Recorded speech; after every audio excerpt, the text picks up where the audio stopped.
How's it going, guys? In this video, I'm going to tackle the big question. What's so good about the PlayStation 5? And I'm going to do it in the simplest terms. I'm enthusiastic. This is Crunch Fuel. Ready, set, game.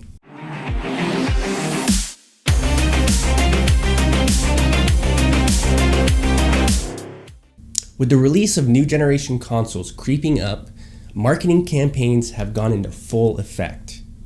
Sony recently had its PlayStation 5 reveal on June 11th, 2020. I'm sure you've seen it, but if you haven't, I'll link it in the description below for you. Anyway, a few months prior to that, we started to get a glimpse of what the PlayStation 5 really had under the hood, its specs. Now that we know what the console's specs are and what it looks like, let's break it down into simple terms. What's actually so good about the PlayStation 5?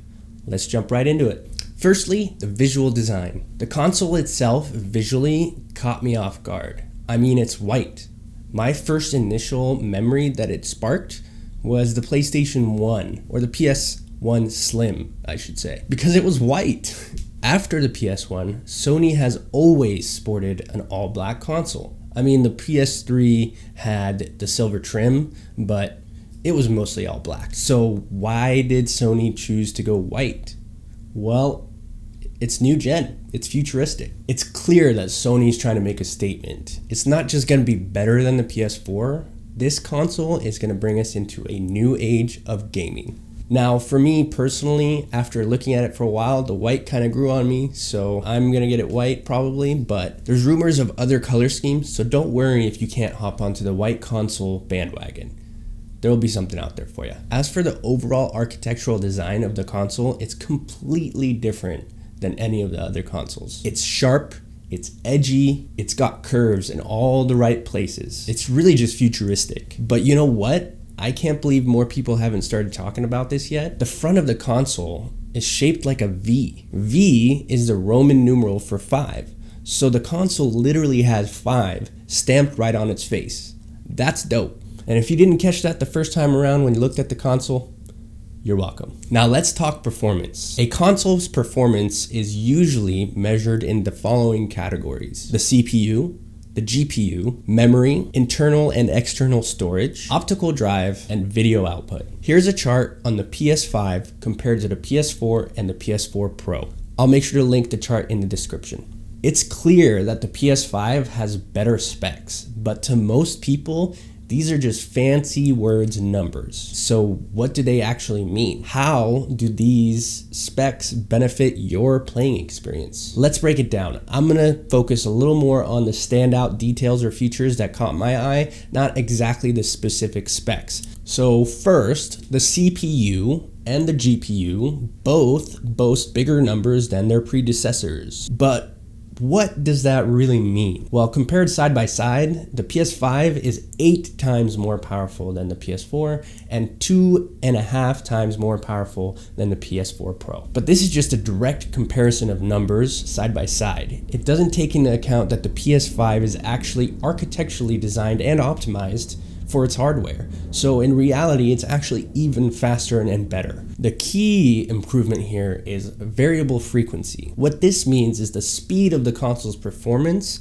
will adjust to whatever task is at hand. As an example, if the PS5 is asked to complete a task in a certain amount of time, but let's say the PS5 is able to complete it in half the time, what it will do is it will adjust itself to do it in the right amount of time, in the exact amount of time that's required to be more efficient. That way it's not just sitting there idling, doing nothing but consuming power and generating heat. This feature is not possible on the PS4 consoles. In addition, what this means is that the PS5 will perform the same task identically no matter what environment it's in. So if your PlayStation is stored in a hot environment, because let's say you live in the desert, or if it's stored in a cold environment, let's say because you live in Antarctica, the PS5 is able to adjust to its environment and complete the same task identically. Also, because of these improvements, the PlayStation 5 will have almost no fan noise. The fan noise will be almost non-existent. In essence, the PS5 is built for speed, performance, and efficiency. And trust me, you'll be able to see the difference. Next, we have storage. Sporting the 825 gigabyte custom SSD, we're not seeing much of an increase in capacity over the PlayStation 4, and we're actually seeing less space than the 1 terabyte PlayStation 4 Pro. However, in terms of performance, you can't even compare the two.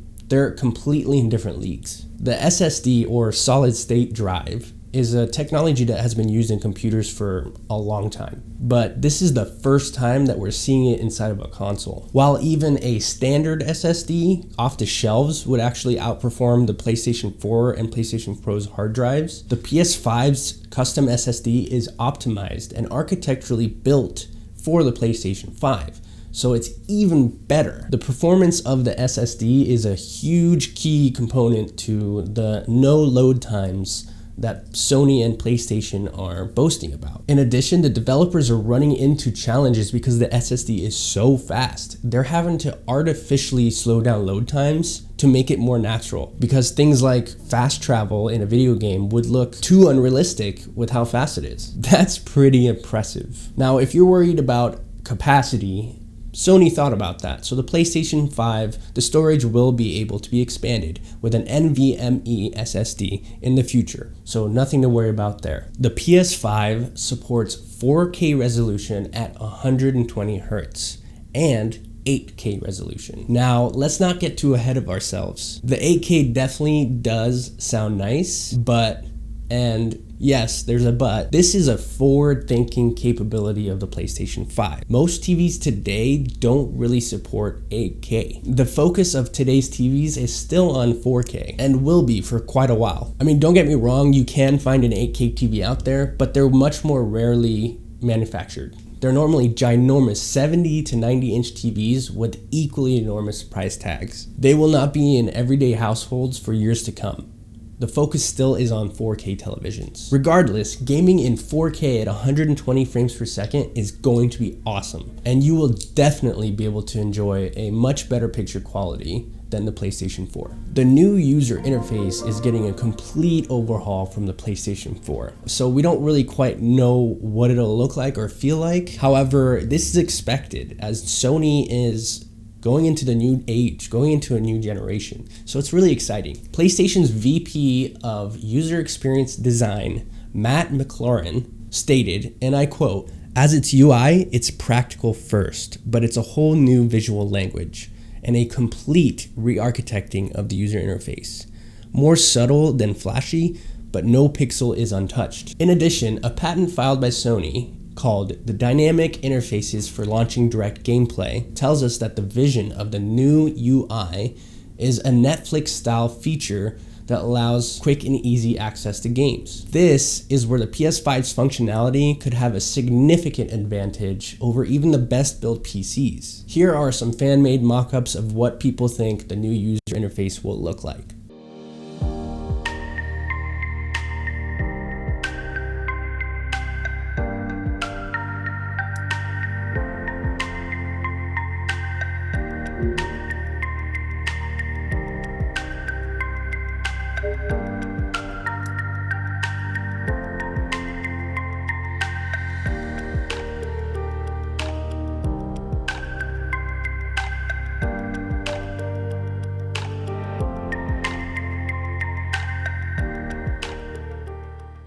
Possibly one of the biggest impacts of the new gen console will be its controller. Since the beginning of time, PlayStation has sported the DualShock title. From DualShock 1 to DualShock 4, each generation of new console saw significant improvements in the controller, but nothing like what's coming to the PS5. PlayStation has decided to adopt a new name for the PlayStation 5 controller: the DualSense. The DualSense PS5 controller has some impressive new features that will significantly impact the gaming experience. The look and overall feel of the controller has changed. The DualSense focuses on ergonomics and comfort, with the goal in mind that makes gamers feel like the controller is an extension of themselves. I mean, at first, a lot of people said it's bigger, so they didn't like it. It looks like the Xbox controller.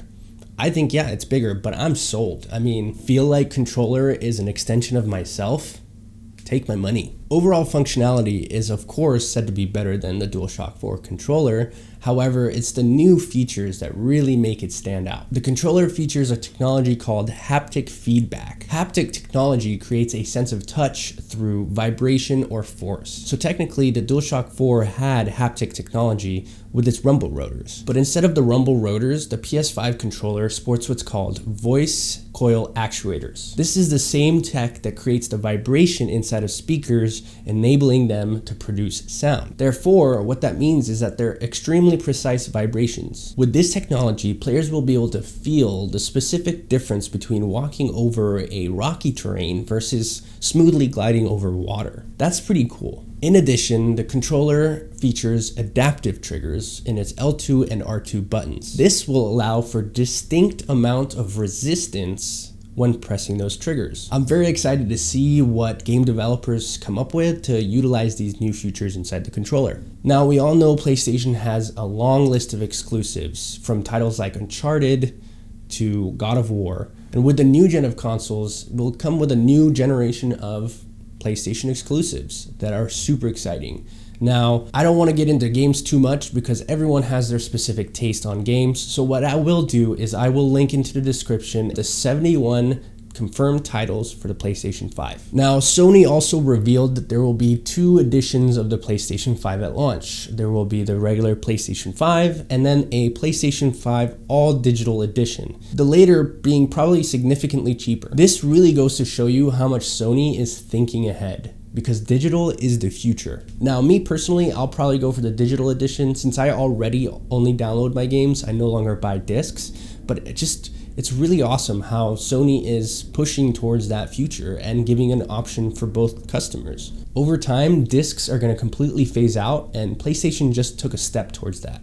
Now, in addition, Sony is releasing some additional accessories with the PlayStation 5. So here's what we know so far: an HD dual 1080 camera, Pulse 3D wireless headset, media remote, and a DualSense charging station. Now, don't expect any of these accessories to be included with the PlayStation 5, as historically they have always been sold separately and for a significant price. But it's a nice list of additional items that you can get to enhance your gaming experience. For those of you that are wondering when you can get your hands on a PlayStation 5, there's not been an official confirmed date yet by Sony.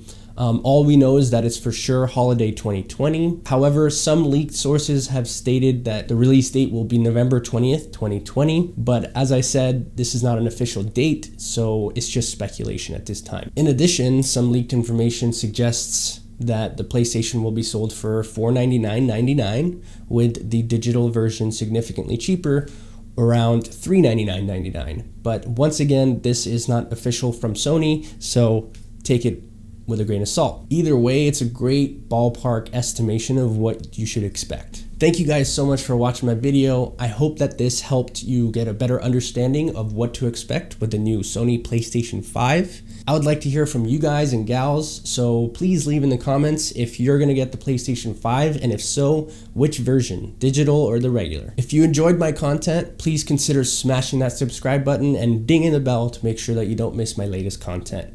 Until then, I'll see you guys next time.